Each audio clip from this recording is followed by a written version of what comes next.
Kibuloy. Sa 74 na pahina ng sex trafficking ng U.S. prosecutor si Pastor Apollo Kibuloy. Sa 74 na pahina ng indictment ng federal prosecutor sa Los Angeles, inakusahan si Kibuloy at iba pang opisyal ng Kingdom of Jesus Christ, the name of God, si Pastor Kibuloy. Daniela! Umugasin!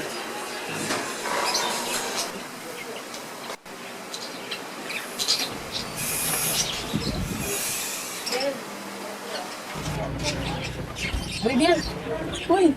Ano yun? Tumawa ka na. Oh, kita. Ay, sir. Tumawa kasi ngayon po. Kapagod. Ano na lahat nagawa dito? Wala ka nagmamatikan. Saan ba kayong binti na doon? Wala po, Orbe. Ano namang nangungupahan kami dito? Wala. Sabihin na naman yung class. May na. Dugboy na naman.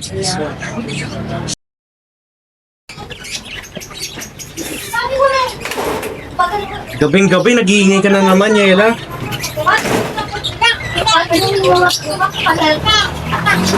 Kuha mo na ako pera. Bagay ka eh. Ano na naman? Kapag mo ka ng sarto?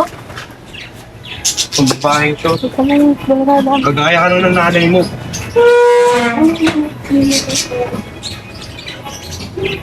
Daniela, ayos ka. Nagkikita ka ng mga kapitbahay. Ayos lang sa'yo? Ganon tatay mo? Oo, sanayan lang mo. Ni isang beses ba naisip mo, paano kung mayaman ka? Araw-araw. Kung magiging pera lang lahat ng mga iniinom niyang alak, bilyonaryo na sana kami ngayon. Totoo, yung tipong walang tindahan na nabubulok, kung tatay nalunod sa utang.